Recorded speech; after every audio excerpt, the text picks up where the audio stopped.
Hello, friends. Long time no see. we are, we Unbelievable. are, yeah, unbelievable. Yeah, it's been a while.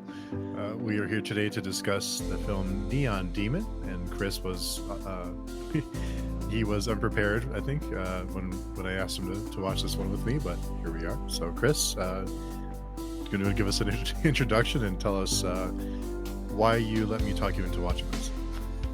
So my name's Chris Mohan. I have a YouTube channel, which is just my name. And you said, you just floated it out there saying, have you ever seen the film Neon Demon? And I had said I had not, but it was recommended alongside a number of other films that were sort of like it in kind of tone. So things like The Void, which I think you'd said you'd seen. I think so. The one with the hospital. Yeah, the one with the hospital, indeed. Yeah. I mean, I don't really think it's entirely similar. Vox Lux, which again I think is sort of similar in the neon-esque of it, and then Under the Skin, which is again sort of like it in a sort of thing. But I hadn't seen Neon Demon. But given that it was made by Nicholas Winding Refn, right? He's one of those people that has made some movies that I like.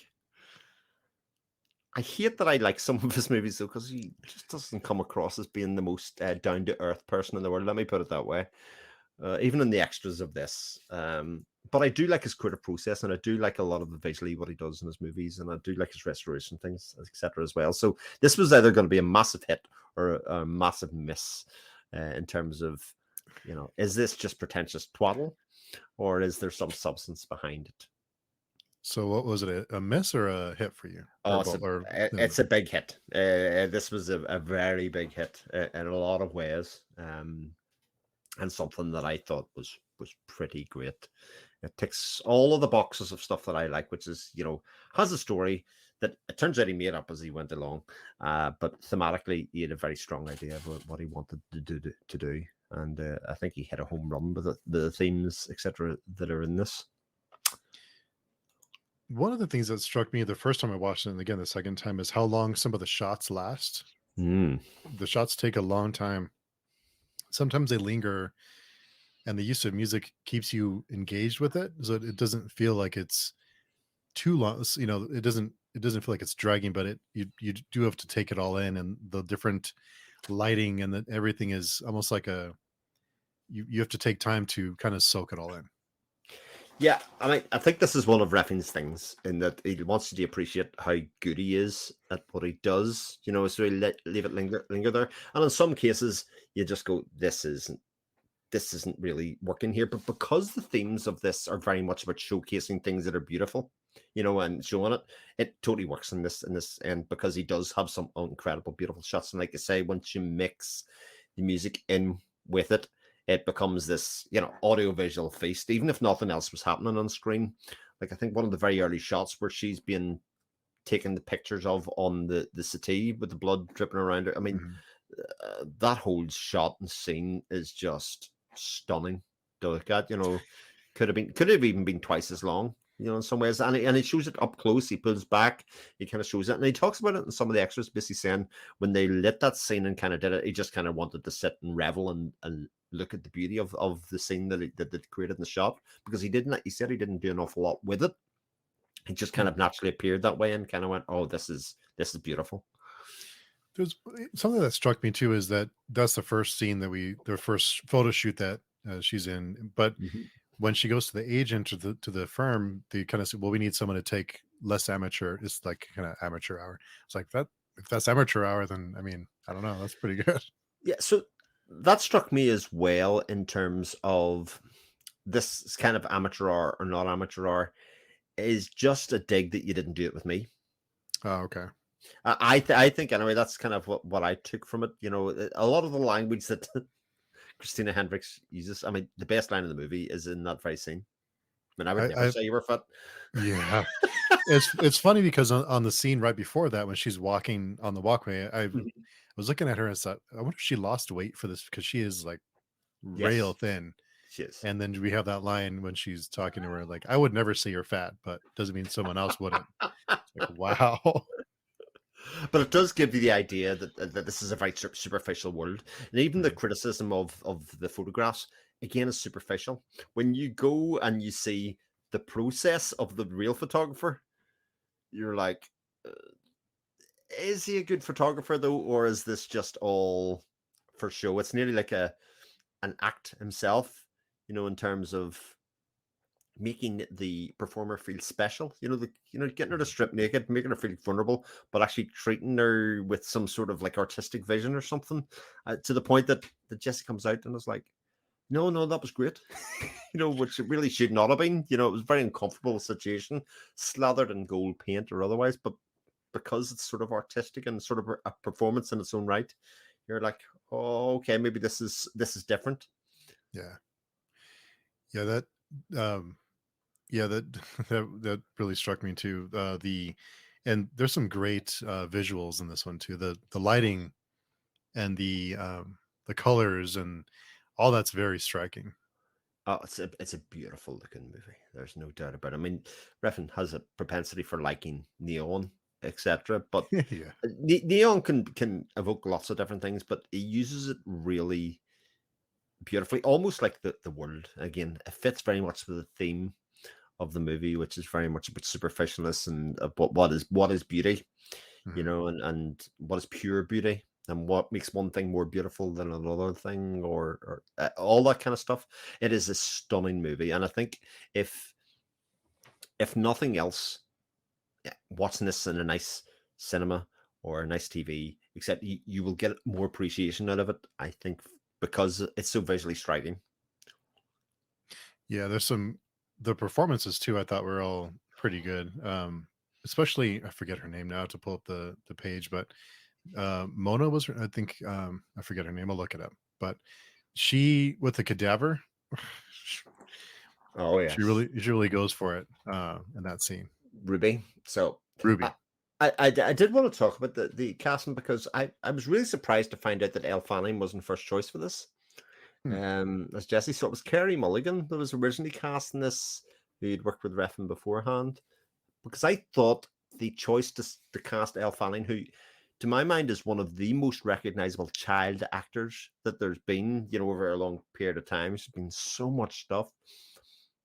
To have her be the thing that we're kind of objectifying in this kind of creates the illusion or the feeling that this is wrong. But as you start off, and that we have this child actor, prominent child actor, and we are kind of objectifying her and making her out as being, either naked or whatever else it is with it. And I think her ability, and actually the makeup department's ability to change her look and age and confidence and all of those things throughout the movie is again really adds something to the movie that you don't. It isn't just in the performances. You do feel uncomfortable the entire time because of that. Mm, And yeah. I think that adds to it too. And she does feel vulnerable up until about the middle, but I'm sure we'll get into that till about, she gets to be less and less vulnerable.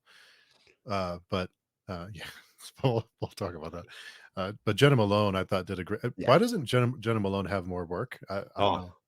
She's fantastic.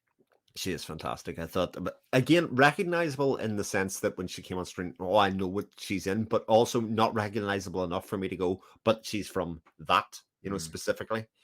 Something, I could very much link her to. But yeah, I, she's terrific in the entire movie. I think she's almost like a caricature character, and she's very much, when people have the back turned, her true colors come out, in this kind of overt way, and in a way that a lot of it seems like undersold. Like even the walk down the runway is very kind of style and sass and all of that kind of stuff. I think somebody says something to the fact that fashion's very little about looks; it's about attitude.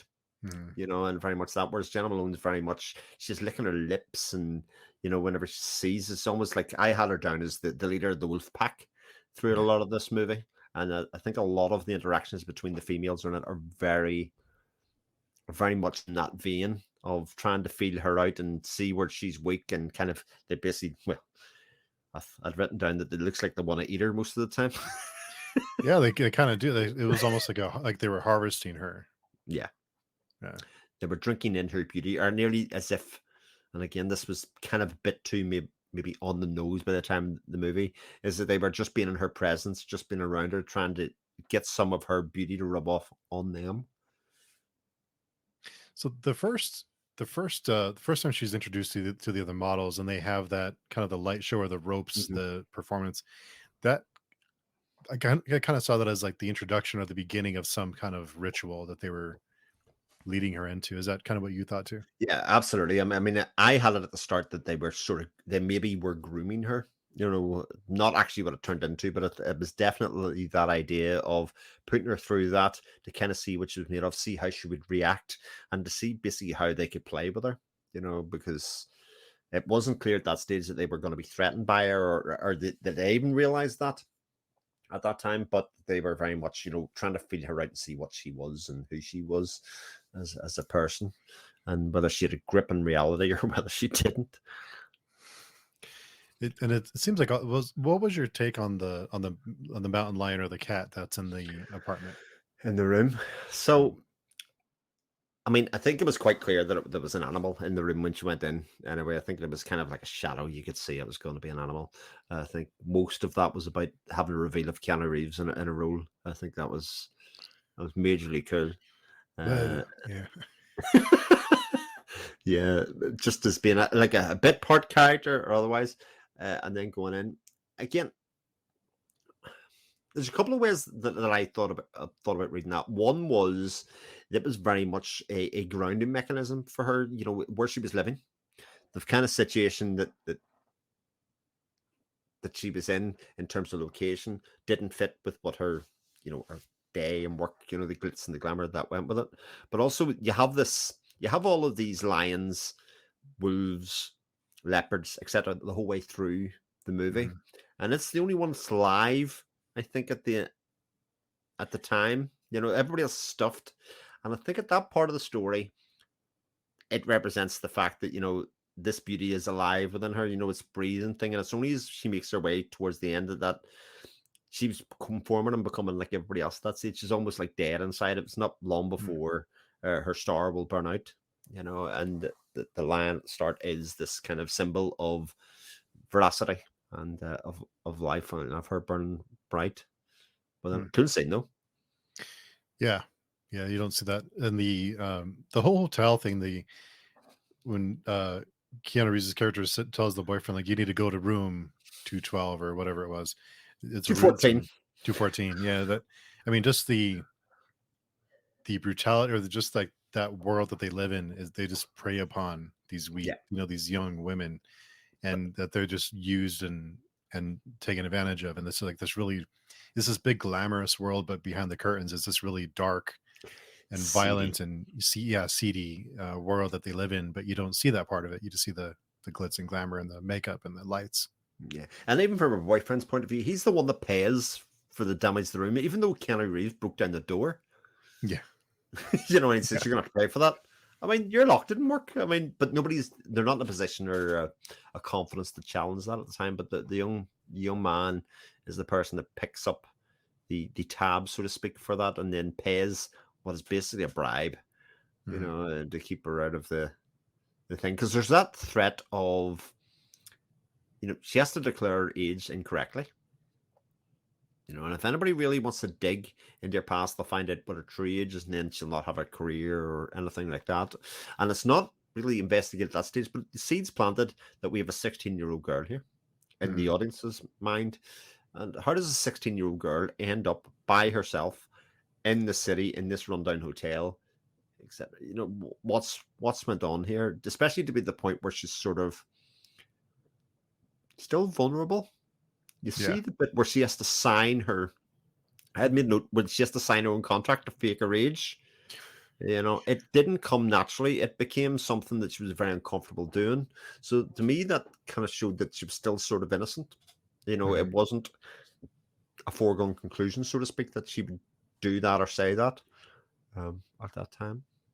Yeah. The scene right after that initial performance that they watch, we don't get very many. There's a lot of triangles in the movie, but we don't get Mm. as many until the show that she's in. But what was your take on the triangles and the visuals? Triangles, strange one. I couldn't really make sense of the triangles other than the Eye of Horus kind of thing that comes out of that. I mean, that was pretty much the only thing that, because those things go along with that kind of iconography, that kind of symbol of those stacked triangles, and the fact that that's our god, fashions are god, or lights are god, or whatever the burning light. But the only thing that I took from that, but as you say, it was a recurring symbol right throughout the movie. In fact, it would kind of cut to it just by itself a lot, and then step away. What about yourself? I kind of thought it was like it was part of the ritual or part of the process that they were putting her through. Like they were kind of grooming her, like you said, they're kind of grooming her to be harvested, basically. It was kind of like the last step. It was kind of like the last doorway for her to go through, because after that show, she steps out into the room and she's wearing this she goes from wearing like a very modest clothes when she's not in a photo shoot, to this really provocative open shirt thing where she's showing a lot of skin, and that's really not the character that we knew. But she has like this this look that's kind of like this. She's because when the boyfriend challenges the photographer, or the person that's organizing the show, she kind of challenges him on, well, it's not all about beauty, and he tells him, well, if not for beauty, then you wouldn't talk to her anyway. You wouldn't be here. And when he says, well, we should go, like let's leave, and I'll go then, because she is really like almost like dead inside. Yeah, a fascinating scene, that conversation, because we can obviously see that this is a sort of CD world already. This older man sitting with these young women who are very much hanging on the opportunity that he's going to give them. And he pushes back and challenges it with some sort of decent logic, to the point that I think we're challenged as a viewer to go, well, I mean, he's got a point there too. Yeah. You know what I mean? He's not sitting with any girl. He's sitting here with a very beautiful girl that he's done a free photo shoot for, that he's done all of these things for. Although I think there is something to be said of the fact that he is still looking out for her best interests. It's not just about him at that stage, because he is looking to support her, or he is looking to bolster her up or advocate for her in some way. He's trying to get her the best career she can, did the photo shoot, use it, etc. But he's not seen for again the rest of the movie, isn't that after that scene? Yeah, then that's it. Poor man's gone, and he's been eaten as well. Yeah, that was yeah. Yeah. The hotel, that whole thing with Keanu Reeves, just that world that she lives in, and when she has that dream about him with the knife in her mouth, and then she wakes up and she locks the door, and he goes next door, and she can hear him assaulting the girl next door. It's just so it's chilling. That scene with the knife is it's tough. It's funny at the time when I was going, right, this is obviously a dream, but what is it supposed to be showing, or what's it supposed to be reconciling in terms of her development, or her fears, and then obviously subsequently the door opens next door. So I wondered, did she have the dream because she was being warned by the other model, and by Jenna Malone's character, so she would survive and they would have their way with her? Is that kind of like a warning system to keep her alive, so they can harvest her? It could be subconscious, anything like that. But she has a pretty, at the start, it's about her surviving, because she is very much out of her depth, I think, at that stage of the movie. She doesn't feel comfortable around those other women. The only place she actually gains confidence is when men look at her.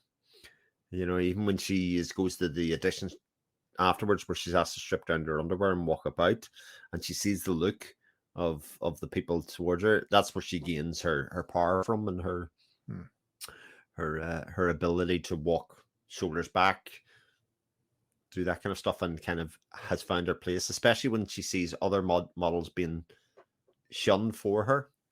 It seems to change the whole dynamic for her on his head.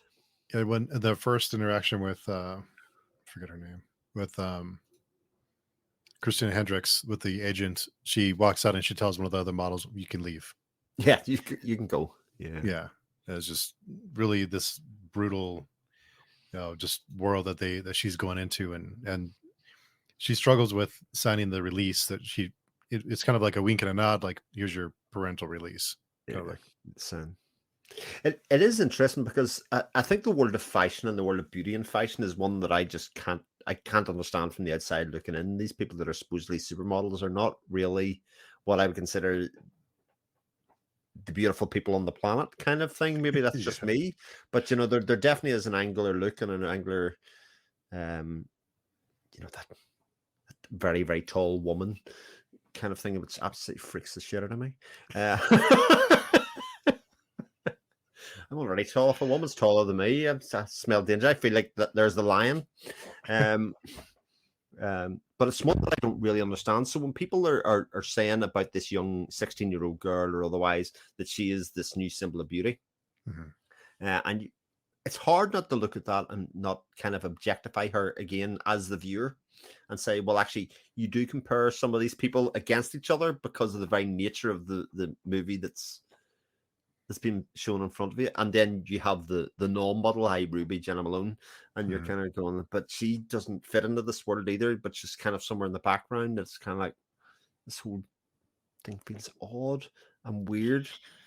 Yeah, is that's almost like almost the way that the movie plays with your mind too, because you do start finding yourself comparing them That's right. and looking at Yeah. them in a different way. So you're encouraged as a viewer to be the judge of whether you should hire them, actually, whether she is better than them at their job or something, And I'm very much struck by the idea that I think it's Sarah, one of the models comes to, is the fact that if all you're ever being judged on is your ability to be beautiful, and for you to get rejected because you're not as beautiful as another person, it's not like any of us going for a job where you can go and work on your skills. You can improve your skill set or you can do something else. That's very much the end of the road. And that must be a very difficult, not only career, but life to live your way through. It's a crushing world because at a certain point, that at a certain age, as they identify at 21, Mhm. Yeah, you're dead. it's That, over. that your career, it's over, it's done. And that actually, as a world and a career or a choice that a lot of people would aspire to, this seems problematic, Yeah, in this world that's so hard to get into, and then that you have a very limited amount of time that you can do anything with it. So and you mentioned the mountain lions in the house that Ruby is house sitting for. Mm-hmm. There's some stuffed animals in the background. I No. wonder, was that the same lion as the one in the apartment or in the hotel or So motel? I seen a wolf and a leopard. Oh, leopard. I think it was a leopard, but it's this idea that, again, these very beautiful creatures are on for show. They're just put there for show in the background, and it's not Mm. enough to just have one. There's multiple of them. These beautiful coats and skins that they're posed. They're not just kind of they're leaping in the action or something. It's a very weird uh, and wonderful kind of metaphor for everything that's going on. Because and I had made the point that like lions and cheetahs and leopards, etc., are all very beautiful creatures, but they're also predators, Yeah. and they're very dangerous. And while they can preen themselves like the cat, they'll also tear you apart. So I think it's a very on the nose Mm. metaphor for the movie and the characters that are involved. What was your take on the group, on Ruby and the other two models? Were they? It, I wonder, have they been doing this for a while? So it appeared like they had been sort of successful. In fact, the two blonde models, it's Sarah. I can't remember the other one's name, but one Sarah seemed to be very much insecure and on her way out, and then Hmm. the other one was at the top of the tree. She didn't feel like she could be taken down, and it was only as the film went on that they realized, okay, I'm on my way out as well here, and that's where they started to feel threatened. Where Ruby came into it, I think her relationship was different, obviously, because hers was very much in attraction Hmm. and in being attracted to Elle Fanning's character, Jesse's character. Um, and so she was caught in a slightly different angle of looking at. It was only when she got rejected that that Yeah. that came out. Yeah. Yeah. The devolution of her character was give it that horror slant that I think it needed, though. You know, I think without the kind of maniacal nature of breakdown of her character, I don't think the movie's as effective. No, I don't think so. Yeah, that scene in the morgue. Wow. Well, I have the scene in the morgue. Basically, it felt like a necrophilia scene was inevitable in this movie. It felt like it had been set up for and telegraphed for a long way through it, insofar as, oh, there's going to be something quite unsavory in here, and maybe the nakedness of it, I think, was the bit that was most upsetting. Is the wrong word, because it wasn't really upsetting. It was more just a continuation of how she attacked her when Ruby thought that Jesse was interested in her, and she very well may have been. This was the thing. It was just, she was just young. She was 16 and kind of naive, but Ruby just took it as a flat rejection and no, and she basically took those feelings and those emotions out on the lovely cadaver that you had on, on the table. But it was a lot. It was something. Did you watch it in company? Yeah, actually, yeah. It was really, yeah. The first time I watched it by myself, and then the second time. But the fact that she was a virgin, I wonder if that played a role in her being chosen, or if that made any difference to them in her being harvested. Yeah, I mean, bathing in her blood. There is that idea that you could see somebody's virginity, which is kind of what the attraction was to her at the start. They basically alluded to the fact she had something that none of the other girls had, if you know what I mean, which sort of alluded to that in the other way. But again, yeah, there's that kind of, again, that metaphor of the blood, the breaking of the blood, and that comes through and obviously comes out in Harvest. But I think it could have been done a lot more subtly. I mean, it sort of is, but the bit where Ruby has the blood flowing out of her on the ground, it's very much, again, very on the nose sort of metaphor, but of her. Was that like a rebirth for her? Was it a way for her to, that's why I wondered if they had been doing this for a while, or if this was something that they had done before, because they seemed pretty comfortable. Yeah, it was kind of an unusual thing for me, because I tried to read into it what I could, but it was kind of like, I don't really know what way to take this, other than I thought it was water to start off with, and then it became quite clear that it was probably blood that was coming out of her, almost like her water's breaking, but then it became too much, you know, for it to be there. It was nearly like she was swimming in it, or that it was kind of like the emotion or everything that had been happening with him and just came flowing out of her. But she seemed to be enjoying it in some way, or seemed to be part of a process for her that she'd done before, but like you were alluding to there. So interesting scene. One that I would like to hear people's readings on, you know, because I tried my best not to go look at reviews or look at readings of this film, because I'm sure there are tons of them. I think it's a type of film that a lot of people will have really gone to town on. Yeah, a lot of imagery and a lot of themes in it. Yeah, so I wondered if this is it didn't seem like this is the first time they had done it, or they were trying to recapture their youth or their beauty by killing her and harvesting her and bathing in her blood, and kind of like reliving it. Well, I mean, it very much alludes to that fact insofar as, you know, they start to see some excess after they ingest her. Yeah. If that makes sense, you know, they gain some of her beauty by eating her. Yeah. Our friend Super Green is here. Thought the cadaver was a neat comment on the role of being an objectified body that others can provide, that others can project onto in potentially unsavory ways. That's a great view on that one. I mean, it's pretty much what we were doing as viewers of the film, you know, of looking at the beauty and kind of projecting our own either desires or appreciation of beauty, you know, onto just as a viewer. Anytime that we watch a TV series or something for a certain actor or actress, you know, as my wife would say, you know, anything with Hugh Jackman and he's not Wolverine, I mean, it's going to be a good movie. She's not wrong. I mean, I'll watch a Hugh Jackman movie as much as the next person, like for maybe different reasons, but you know, let's get chops. Yeah. Not bad. Yeah, but it's interesting because the cadaver was being objectified, against her will. Indeed. So that is, yeah. That's I didn't think of it that way. That's a great point. But it was preempted. She locked the door. She kind of, it wasn't just a spur of the moment. It was very much, like I say, it sort of felt inevitable that she needed some sort of release of that in some way. And unfortunately, it didn't just stop with the assault of that cadaver. It kind of kept on going. It nearly fed in on itself. Yeah, yeah, yeah. Kudos to Jenna Malone for going for it in that scene. Oh my God. I mean, yeah.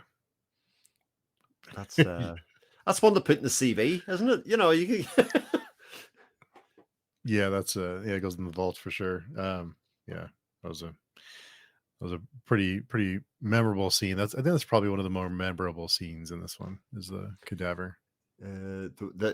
Actually the most memorable scene for me, that shot, like when in reference not wrong, that shot where she's being on the sofa at the start is so picturesque and memorable in my head. It's almost as if that was the best shot. That was the most beautiful she looked. That was the most like her shot that there was in the entire film, was when she was basically posing with the makeup done and kind of laid there just with the on the sofa with the blood spraying out of her. I'm starting to worry about myself in terms of my description of that being natural or the most like her that there was. But yeah. Before she was, I guess, groomed or before she was caught up or been the fact that maybe the innocence or the beauty came before they made or objectified her in other ways when she was trying to break in and basically show who she was. They did do a bit of exploration of maybe a relationship with her mother, didn't they? A little bit. I think she just mentions she's not around anymore, and the other models, I heard your parents are dead. Yeah, kind of like a way to antagonize her to kind of try and get a rise out of her.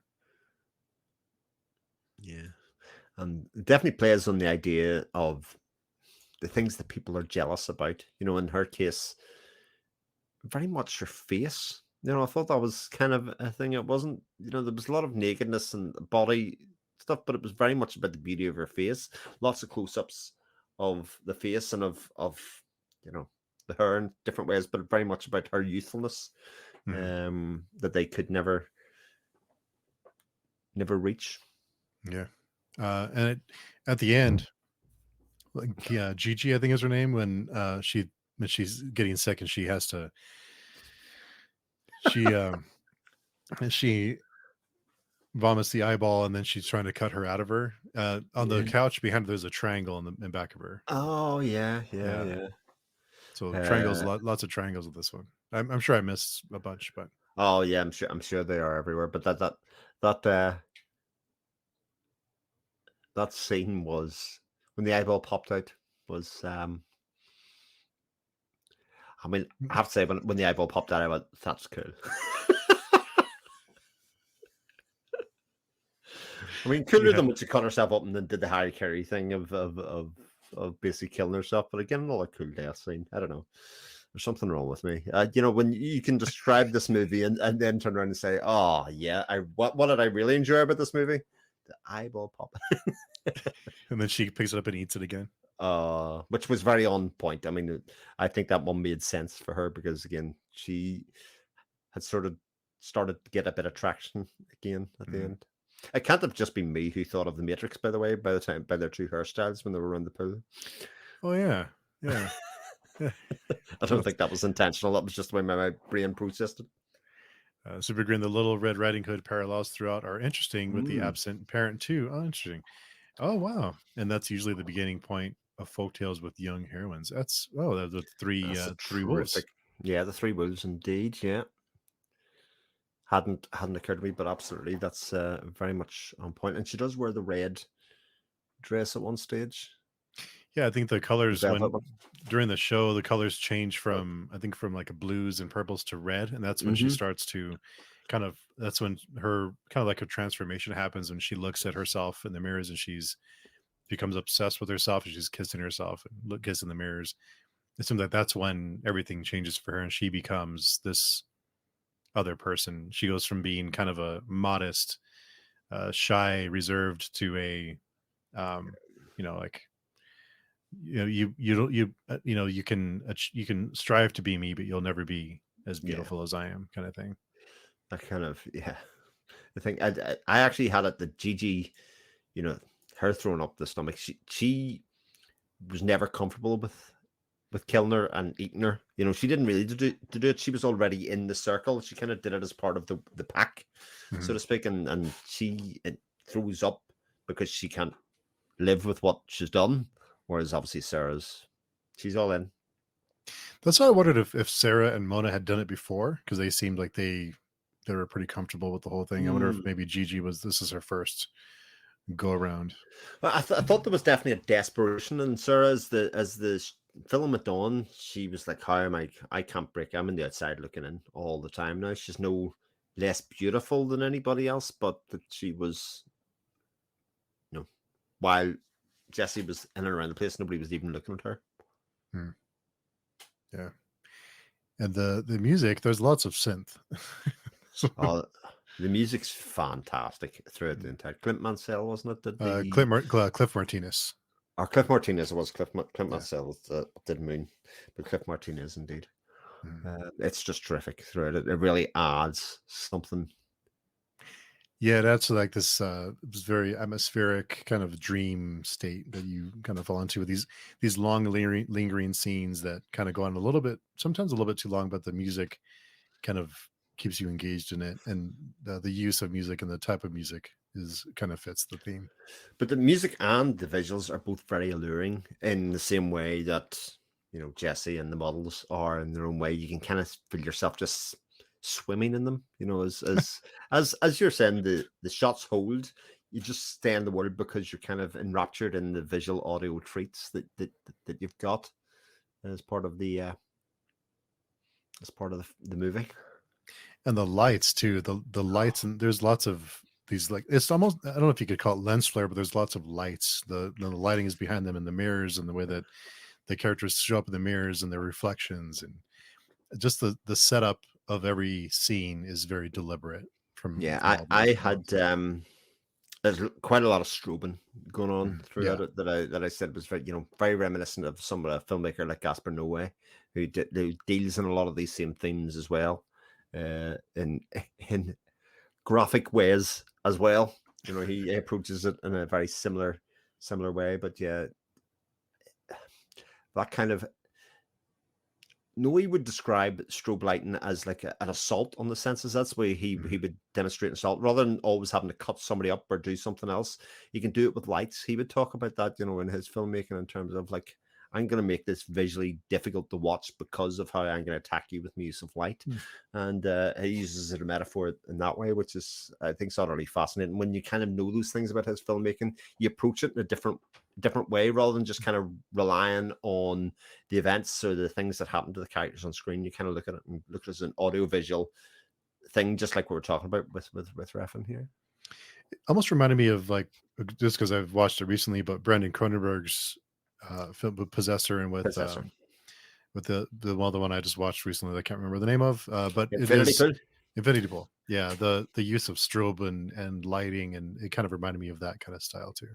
Yeah, I think a lot of those kind of what I would call provocateur filmmakers, like Cronenberg's, both of them, you know, Noe have talked about, really come at it from a lot of different angles. It's not enough just to kind of use blood and gore. You know, it's kind of been done many different ways like that, but there are other ways to do it. And I think the prevalent use of neon and lighting that like Refn does quite a lot in his movies is a symptom of that, where he takes and goes, look, you can see beauty in a lot of different ways. It doesn't just have to be, you know, the beautiful person on the screen. It can be lighting, it can be shot composition, it can be camera angle. And similarly, discomfort can be found not just in watching a necrophilia episode, but also in you know, Yeah. in strobing or otherwise. Like, I think that whole facet of filmmaking is really, really interesting about how provocateurs like that play with all the senses. And that the scene of the first photo shoot she does with the gold paint, Mm. that whole sequence lingers for a long time. And this black background that she's in, or at first it's white and then it turns Yeah. to black. All that was really, I mean, it's beautiful. Yeah, I was impressed with the presentation. But again, to set that up as in, this is a well-known photographer, and you worry about her as an individual because everybody else has been asked to leave. Ruby asks to stay and been told, no, fine, you can leave. And when he starts playing on the gold paint, you feel uncomfortable for her. Yeah. Yeah. His hands up here, and you wonder, you know. Yeah. So there is like a discomfort felt there, even though you can sort of say, I mean, maybe just me just going, that gold paint does look a bit cool though. It does look cool. Yeah. It does look cool. You know, you can kind of get an appreciation for the satisfying look that they were going for, and then you sort of excuse them for it, even though there's really no, you know what I mean? Especially for somebody to come in unprepared as a first model shoot to say this is what we're going to do and changing of the light and etc. But because she accepts it by the time she comes out of the shoot, we accept it. You know, it's almost that consent part, even though she's not of an age of consent. Which is, I think, an interesting thing to always put. She may say she's 19, and we accept that she's 19, but we as the viewer know that she is not. And actually, at that point, we should be able to switch off the part of our brain that says, actually, this isn't right, you know? But the film does a pretty good job of obfuscating that a lot. Or almost challenging you to almost get you yourself get lost in it and forget. Yeah, you forget that she's 16 because you've been told she's 19. And because she's told you she's 19, maybe that makes it okay. Because 18's on the nose. Yeah, 18's on the nose, indeed.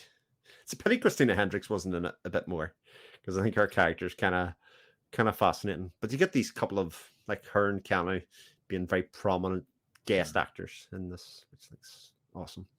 In a way, I kind of like that they didn't have too big of roles, because I think it would have taken away from it, because we're so used to seeing them in other things that this felt kind of like disconnected almost from you know with the actors that they used. Yeah, for sure. And it would have taken the gaze off of Jesse's character. You know, too much. You know, it's very much her story and the people that were around her, and that eventually led to her downfall. Downfall feels like the wrong word, but yeah. And Keanu's a scumbag. I mean, he's a monster in this movie. You know, he's not an endearing character we can root for either, which is usually what he is. I mean, he's usually a character we root for.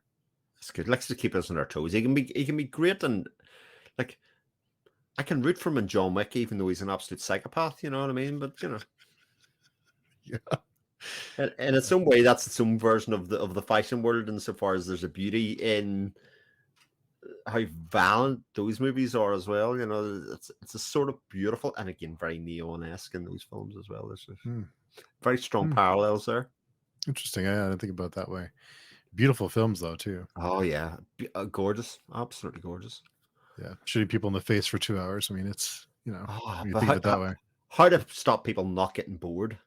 Yeah, you know, terrific. Yeah, it's true. I'm a big fan. It's and you compare the two, like something like John Wick with all this gunplay and action for 2 hours almost straight, to this with long lingering shots that you have to almost be patient with and let develop, and these long sequences there's not a lot of dialogue, and the music, and so it's weird how they contrast against each other. I think what would be fascinating for me about this film is, if I had seen this film when I was a 25-year-old man, I'm almost certain I would have been bored at him, you know, by some stage in the middle of it. But when you've maybe seen a lot of movies, or seen the likes of a John Wick, which are very all action, very quick, and you realize that actually themes and stories and what a filmmaker sets out to do in telling a story actually can be revealed in lots of different ways. That's why you often stick around to the end and kind of go, okay, what do I take away from this at the end? And that's one of the things that I think makes this film utterly fascinating, because while we can sit and nod our head and go, yeah, I would agree with that, somebody else can come along with a completely different take on it, and they would be equally correct, because it's vague enough, the representation, the whole way along, to kind of say it's not spelled out what any of this means for you. Yeah, I think you're right. I think if I would have seen this when I was younger, I think, but plus I think I've learned a lot more about film, and not that I know everything. I don't, but I think you learn a lot more, and you can appreciate the little things that this, like films like this, do with presentation and lights, and framing and music and how it's kind of all put together in the presentation. So I think you start to appreciate those things a little bit more, and you want more than just someone getting shot in the face for 2 hours, which is good. Fine sometimes, but Indeed, sometimes you want something different. But it is one of those things I think about film appreciation that I think's missed. I think there's an idea that you somehow need to go to film school to be able to do all this. But if you watch a lot of movies, at a certain point, you get the references the same way as the filmmaker was trying to make. They're referencing the same movies that maybe you're talking about haven't seen, or they're using a lot of techniques that you've seen previously. And once you notice it from one film to the other one, you just it's just like a body of experience. It's not necessarily some kind of super secret formula. It's not like plugging yourself into the matrix and going, I now have the appreciation of film in some way. And that's why often it's a very fun hobby or a very fun thing to do, because there's always something to learn. There's always somebody else that's got another take, and you go, I never thought of it like that. That's pretty cool. And you can take it apart in another way, and you go, let's watch it again. Because it's only because it's only an hour and a half to 2 hours long, then you're not really losing anything out of it other than kind of going, okay, I see that in a different light. Pick up tricks, for sure. Well, I'm glad this was a hit for you, because I was a little worried with this one. I'm a bit like books. Very rarely I would watch a film and not get something out of it. Either from a technical level or for a story point level or otherwise. As long as it's even the most some of I often say, and I think I said this before, a lot of my favorite movies are the 4.5 star films anyway, because there's something interesting and imperfect about it that makes it worth talking about, discussing and delving into. And this is definitely an imperfect movie in a lot of ways. In fact, I think they made up an awful lot of it as they went through. It was not tightly scripted or tightly said how they were going to do each scene. They kind of did what felt right at the time when they were shooting it. Has that feel, but I think works to its advantage, because it leads to kind of an open-endedness to an awful lot of the scenes. And when you think back on it, there's not when someone was to ask you about this movie, what is it about? You can probably explain it in like 20 seconds.